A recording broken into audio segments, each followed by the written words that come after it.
Hey, Delta Fishco, Mac here. Thanks for stopping in, checking out the video. I'm here in the garage, working on the bunks. I'll have that video out the next couple of days. Sorry about the noise. That's cars just passing by. Anyways, make a little addition to the channel, which is one of the other things we like to do is overlanding, dispersed camping, mostly in the eastern Sierras at higher altitudes. And if you've never done it, I highly suggest getting out there and see what California has to offer, which are some really beautiful places. Some that doesn't require you to have much more than, all-wheel drive. Some places you can just drive into. For us, we want to be dispersed. When we get away, we just literally want to get away. I don't want to be in a campground next to 100 other people. Might as well be at home, right? So our ideal of camping is dispersed camping, usually higher altitudes. My rig is a 2500 Ram. Our tent is a rooftop tent by iCamper, and we really like to be self-sustained and just really disconnect. Over the years, we've used buddy heaters, to get into those extended cold weather seasons, to get us through those nights. They work to a certain extent, but there's always that sketchiness, of them falling over. We've been extra careful and haven't had any issues with it, but not to say that, it's not one of those things where you just shut your eyes and go to sleep. You're always weary of knocking that thing over throughout the night or, whatever. Diesel heaters have been around for a long time. There's nothing new to the scene for overlanders. But they've always had their quirks, and that's what's kept me from buying into them. I just didn't want to deal with those. I don't know. I just always knew that there was something better was going to come along. Well, I think this year that finally did. Some of the quirks were fuel containers, bringing extra fuel, its ability to run proficiently, and that constant ticking noise, which is a huge, I think, quirk for a lot of the older diesel heaters, was you had to put up with that ticking noise. Some people don't care. I personally don't want to hear that through the night. Again, I want to be disconnected. I don't want to hear shit, except for myself snoring maybe. But I didn't want to put up with an additional distraction. But this year, a couple of companies, I think, listened to their users and finally knocked it out of the park. One of them, for us, was HCalory, or HCalory. I'm not sure how you pronounce it, but they've been in the game for a while. So now they make this all-in-one, out-of-the-box, ready-to-go diesel heater.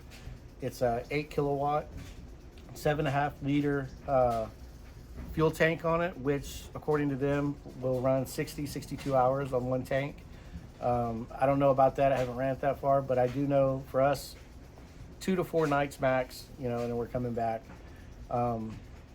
But the option to fill it up, get about 10 hours a night, at max of runtime, will give us those 2 to 4 days coverage without me having to bring extra fuel just to keep it running. So that's a plus right there. The gas cap on it is an actual gas cap, which is another quirk of the older ones, with seals. So you don't have to worry about it sloshing around and spilling all over the place and all over your gear. It comes with a digital interface to run it, but it also comes with a remote. This has got an extender, so you can actually extend this up into your space that you're heating, or you can just take the remote. The remote actually has a temp sensor and a carbon monoxide sensor on it. So for us, this is also Bluetooth. So basically, I take this up there for the sensors, and then I run the system off of my Bluetooth, which works perfectly fine. It comes with an exhaust, the user manuals. This is right, I would say the only lacking that it doesn't come with is a good duct hose. This one's flexible maybe. For us, I just use it for an elbow because it's not really extendable. Once you get it extended, getting it back, it's not going to happen. So I just use it for an elbow because I take the toolbox, I put it on top of the Diamondback cover. Exhaust runs off the side. The window's right here. So I'll use this as a right angle, and then I purchased a more flexible duct hose to connect to this and just drop it in the window and close the window.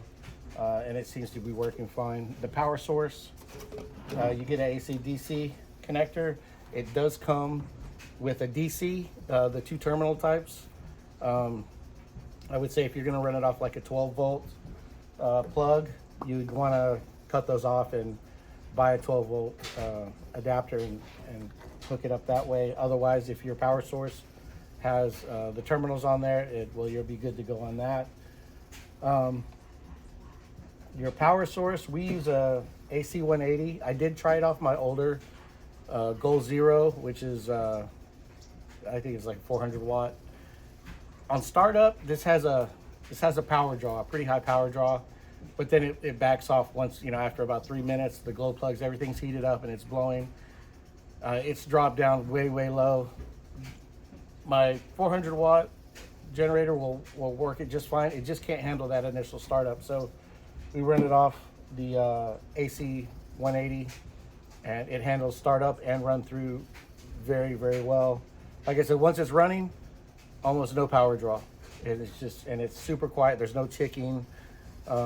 Very fuel efficient. There's no smells, and it's super simple to set up out of the box.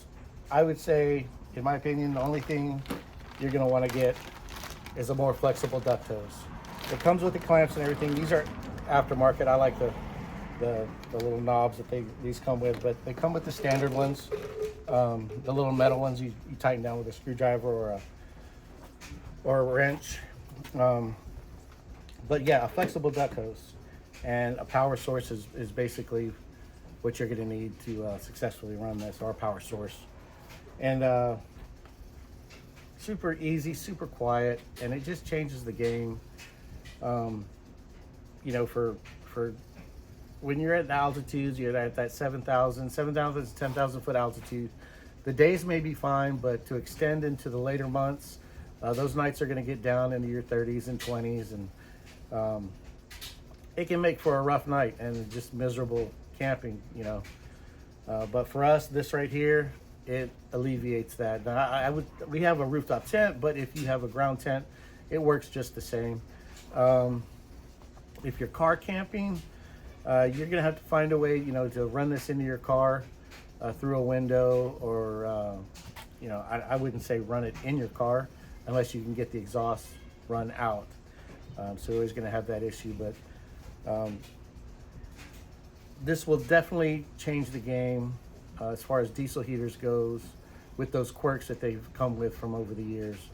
Again, the fuel spillage, having an actual fuel cap on here, so it's not sloshing around, and by the time you get to your place, there's fuel all over the place. The proficiency, 7.5 liters max on here for 60 hours of runtime. That's pretty good in my book. And then, quiet. If that ticking sound, I've heard it before, and it's like, man, can I get over that? No, I can't get over that. I really it kind of defeats the purpose of noise and tranquility. It just, it's one of those things I just don't want to hear. And now with these out on the market that have basically alleviated those, in my opinion, now's the time to get a diesel heater. Now this one I got from Amazon. It was around $250, and I say it's middle of the road because there's a couple of other manufacturers out there. They're all pretty much made in China, but there's some other manufacturers out there that are stepped up their game too, as far as putting a diesel heater out that's basically out of the box, ready to go. There's no assembly. There's just add fuel, add power, turn it on, and you got heat. And some of them are in that 500 range.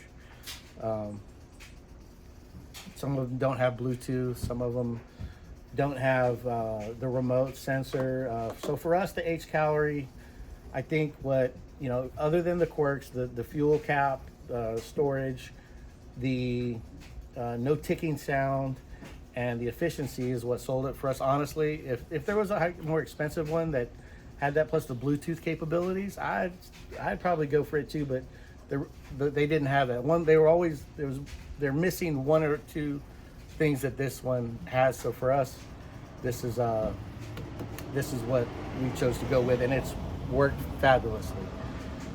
Oh, there's also, just to mention in there, because I was talking about the 7 to 10,000 foot, there's an altitude adjuster on here. That was another quirk with the older mosquito, the older diesel heaters, was the air fuel mixture ratio. There wasn't a way to adjust it, so there's your proficiency, and your run. You wake up at 3 a.m. in the morning, your diesel heater's not running. Well, that's no bueno. Now you got to get out there and what you were trying to stay with, warm from, and go figure out why it's not working. But this one has an altitude adjuster, so you get up in those higher altitude adjusters, it adjusts on its own. It takes care of that for you, which I think is an excellent added feature too. It being on an all-one box makes it great. It's not that heavy. I will say I want to try it out this winter for heating the garage, so I bought some fireproof mats, just because the exhaust is on the bottom side. On the back side, it's down here on the bottom and it comes out. And I bought this all metal stool to put it on. Ah, damn bugs. And put the mat under here. That way I don't have to worry about the exhaust. It does get hot, so I don't want it to burn the floor or anything else. But so purchase those kind of extra. I know they make tire racks that a lot of people like to put it just fits over the tire. Then you put your diesel heater on it and it's right there on your tire, so it's not sitting on the ground. Again, for us, I put it on my Diamondback bed cover and then run it up into our rooftop tent. And the power source, I just leave back in here in the tailgate, and I shut the tailgate and run my power into there. So it's worked perfectly, flawless, and ease of use.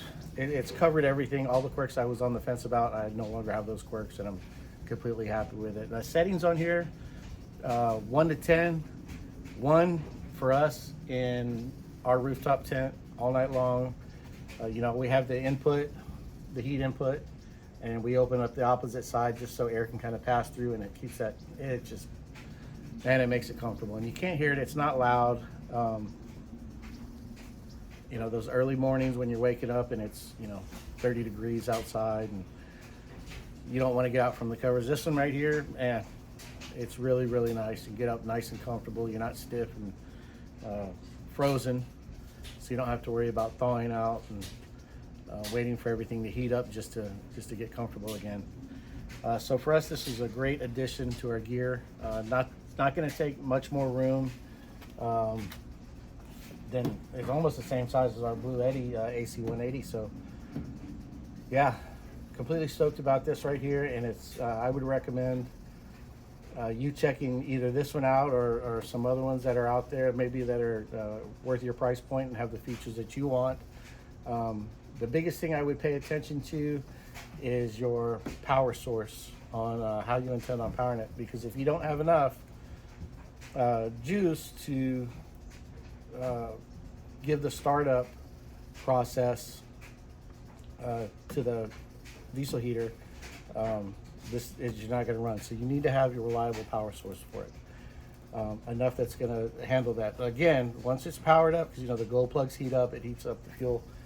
Once it's heated up in that 3 minutes, it drops significantly low, a lot low, and it barely takes anything to run. We usually run it on 1, 2 maybe. I haven't had to run it to 2, but I could see maybe this winter, if we're out there and it's dipping below 30 degrees throughout the night, maybe 2, but setting 1 is more than efficient to change the whole temperature into a more comfortable space for our rooftop tent. Anyways, well, I hope this helps anybody on the fence or looking into getting one. I would suggest now is the time, because now these things I think are, what's a good term for it, bomb-proof and ready to roll out of the box, with the exception of getting a more pliable duct, which is $10, $12. That's all I can say. As far as getting them, yeah, definitely.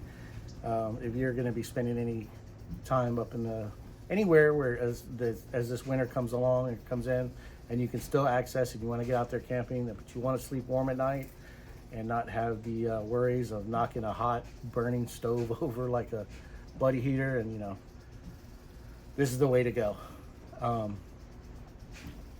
the price point, you just at $250 to extend your seasons, fall late into the winter, and then early spring into the summer. I think this is definitely the way to go. Anyways, I hope this video helped. If you want to, if you have detailed questions in regards to this or setup or how it runs, whatever, put them in the comments below, and I'll answer it to the best I can. I'll put a link to the Amazon spot that I bought this from, and I hope you enjoyed the video, and there'll be more to come. If you have something else that you're interested in or want to know about, maybe I already have it, maybe I don't, and maybe it's something I could look into.